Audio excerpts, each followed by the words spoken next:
as I have been informed, I was already informed by the Iglesia ni Cristo. May magaganap po, magsasagawa po sila ng peaceful rally on November 16, 17, at 18. Pero, yun nga, inuulit po namin, ang opisyal po na tagubilin tungkol po dyan ay manggagaling po sa tanggapang pangkalahatan po ng Iglesia ni Cristo. Yan po ang pakatatandaan po natin, mga kababayan, lalo na po sa aming mga kapatid sa Iglesia.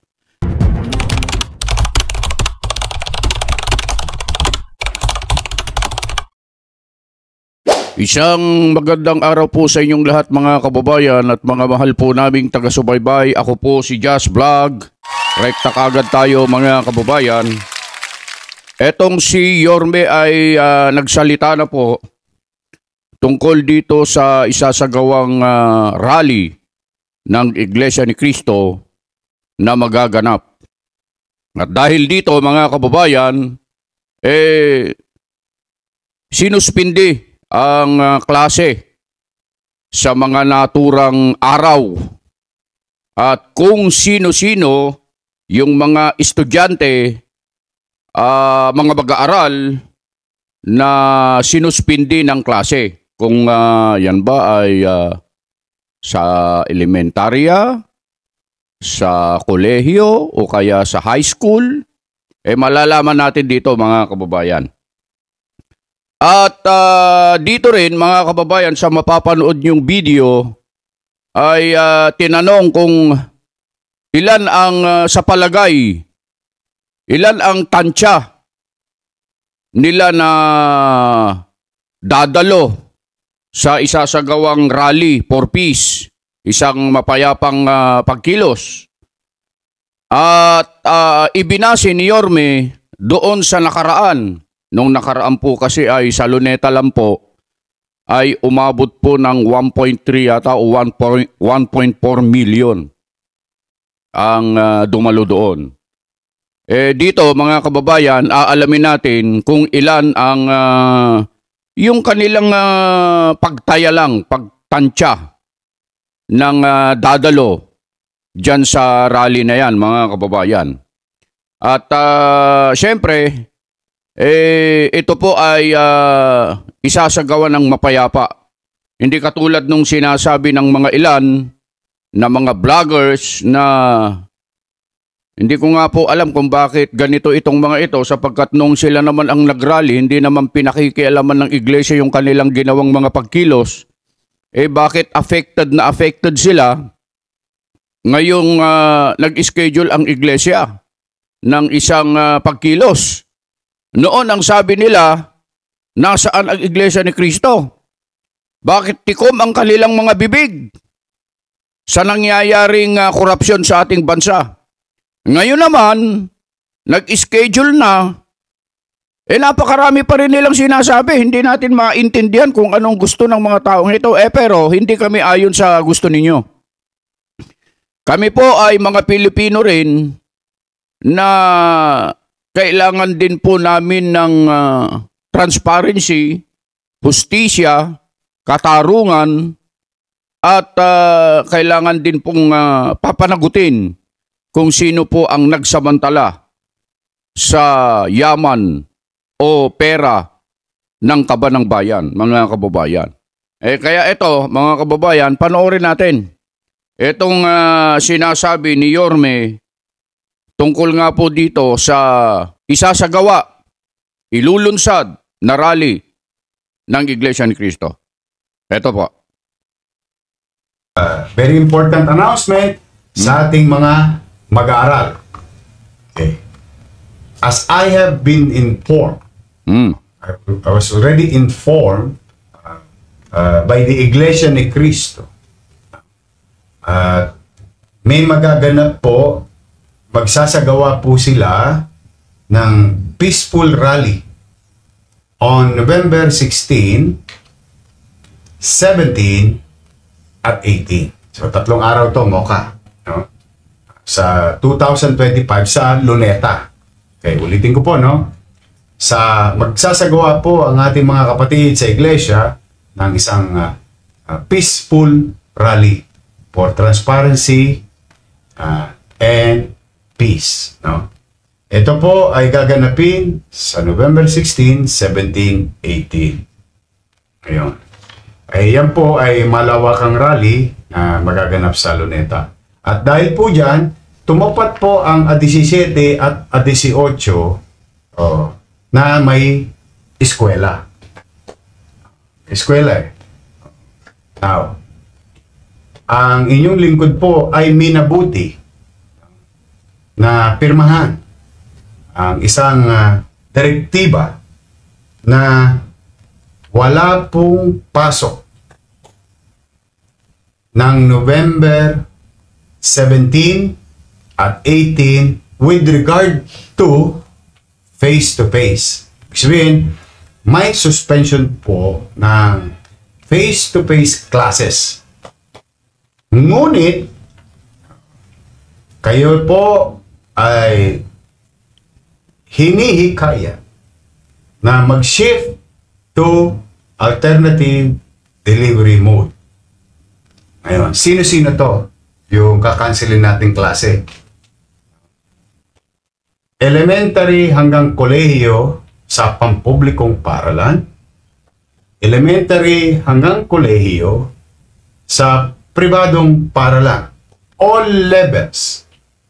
Ulitin po natin ha. November 17, 18, may suspension po ng face-to-face classes. Magsiship po kayo sa alternative delivery mode, which is online class. All levels. Private and public. Nang sa ganoon, hindi na po mahirapan ang mga dumadako sa kani-kanyang paaralan. Nasa loob man ng Maynila o manggagaling sa labas ng Maynila. Sa mga ATABs, tulog kayo, pero may eskwela pa rin. Para hindi na kayo maabala sa magaganap na malaking gawain ng ating mga kapatid sa Iglesia ni Cristo sa Luneta. And it's going to run for 3 days. And 2 days of that is may klase o may araw ng pasok.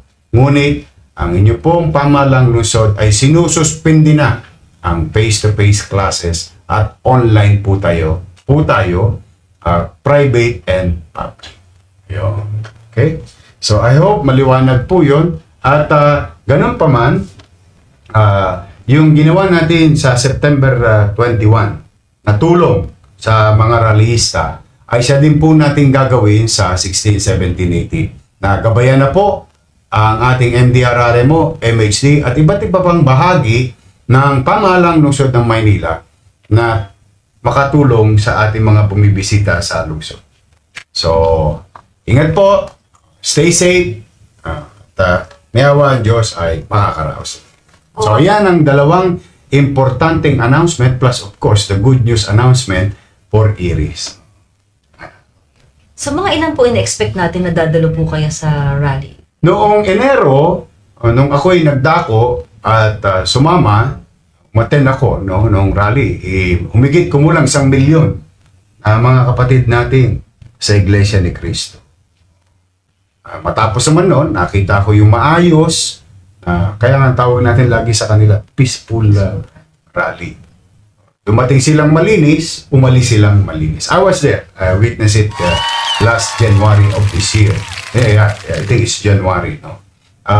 Basta itong unang bukana ng taong ito. Kaya ito naman, ang pagkakaalam ko, ang mga kapatid natin sa Mindanao, Visayas, at iba't ibang bahagi ng Luzon ay dadako sa lungsod ng Maynila.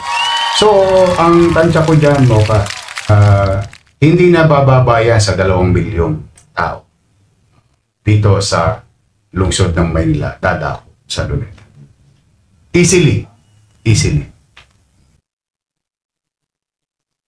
So yun po mga kababayan, yung naging pahayag ni Yorme sa isasagawang peaceful rally ng Iglesia ni Cristo mula 16 hanggang 18 nitong Nobyembre. Pero mga kababayan, gusto lang po naming linawin po sa inyo, sa lahat po ng nanonood po sa amin, lalo na po doon sa hindi po namin kapanampalataya, hindi po ito opisyal yung sinabi ni Yorme.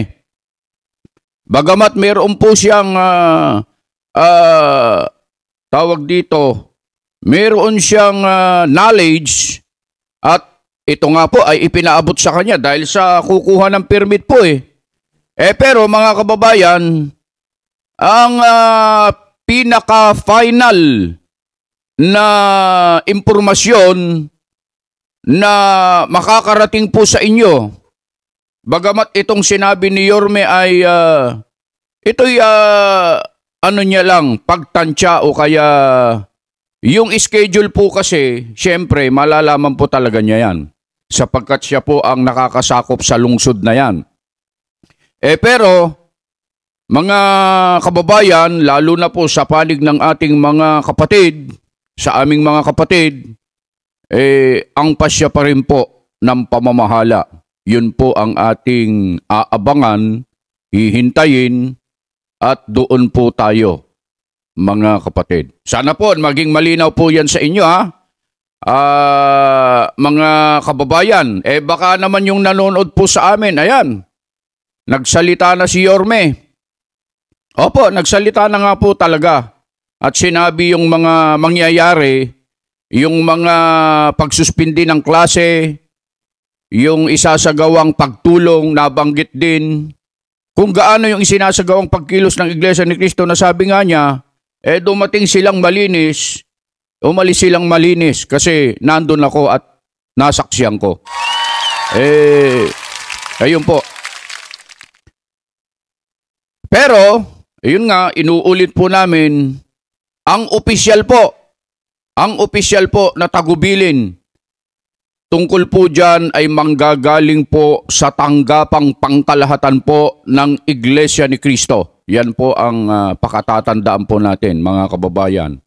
Lalo na po sa aming mga kapatid sa Iglesia. So yun lamang po, sana po naging malinaw po yan sa inyo, mga kababayan at mga mahal po naming taga-subaybay. Magkikita-kita po tayo dyan. At kung loloobin ng Diyos ay makakarating po kami dyan sa rally na yan.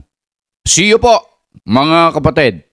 Ito po ang inyong lingkod, Just Vlog, nagpapasalamat at bumabati po sa inyong lahat at nagsasabi, anuman po at saan man po kayo naroroon, anuman po ang inyong ginagawa, lagi po kayong mag-iingat.